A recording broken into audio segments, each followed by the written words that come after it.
Welcome back, everyone. It is one of the most remote places on the planet. And tonight, Greenland remains in the world spotlight after Vice President Vance traveled there on Friday with his family. Over the weekend, the country's prime minister reiterated that the U.S. will not get Greenland.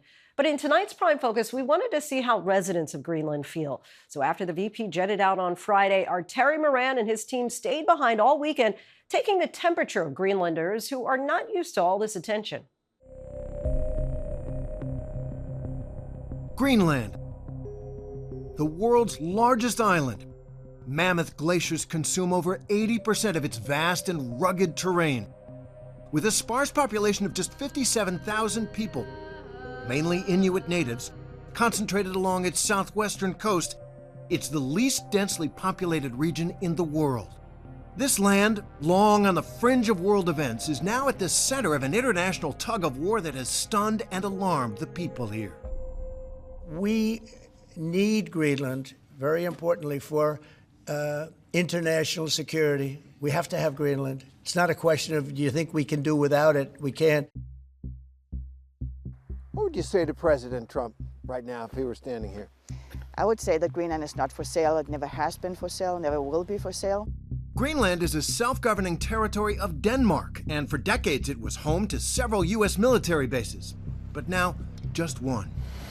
Vice President J.D. Vance traveled to the far north of Greenland and the American Space Force base there, despite objections from many Greenlanders. Hey guys. Who see this trip as an aggressive escalation of Trump's threats to seize the territory. I think that you'd be a lot better coming under the United States security umbrella than you have been under Denmark's security umbrella. How would you say people are responding to the Vice President's visit? Well, quite negatively, to be honest. But why does the Trump administration suddenly care so much about one of the most remote places on the planet? If you look at Greenland right now, if you look at the waterways, you have Chinese and Russian ships all over the place. You have warships all over the place going through right along Greenland. We're not going to let that happen. We cannot let that happen. Or if it's going to happen, we have to be protective of our country. Greenland's location is strategically critical, dominating the North Atlantic, controlling crucial sea lanes now opening up as the planet warms. Russia and China see all that too, and they're making their own moves in the Arctic. And as Greenland's glaciers melt, the land beneath them holds an enormous repository of mineral wealth, which Trump also says the U.S. wants. Right now, the Greenland economy is based on fishing, on tourism, and on handouts from the Danish government, but there are riches in this wild land, especially those rare earth minerals. Very difficult to mine in this environment, but the sky's the limit for their value. And as the Arctic sea ice melts from climate change, sea lanes open. Greenland is poised for an economic breakthrough. A recent study found that Greenland has 31 of 34 rare earth materials defined as critical for modern tech economies by the EU beneath this pristine landscape. President Trump talks about the riches of Greenland, the mineral riches of Greenland, oil and gas off the coasts. Are you concerned about developing that and with the United States in the impact on the environment? When you have a slogan which is drill baby drill, and we have a ban against oil extraction here in Greenland, it really shows it, it's moving in two different directions.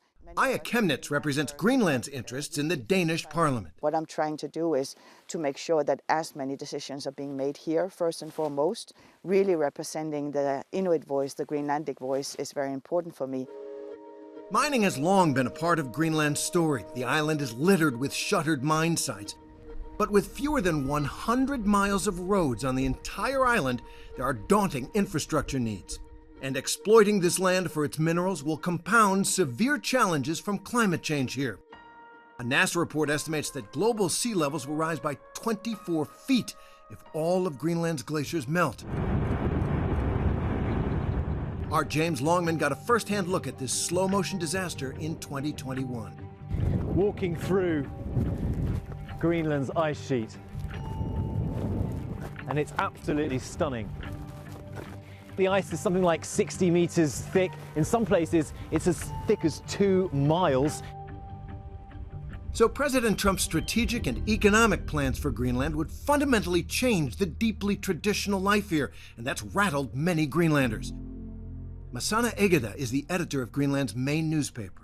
When you first heard Donald Trump say, America's going to get Greenland one way or the other, what did you think about that? I think I reacted as many other Greenlandic people did. We were shocked, to be honest. We didn't think that rhetoric was possible because we are an ally to the U.S. We do not need to become Americans to be a great asset or a great partner or a great friend to the U.S. as Greenland already think they are to the U.S.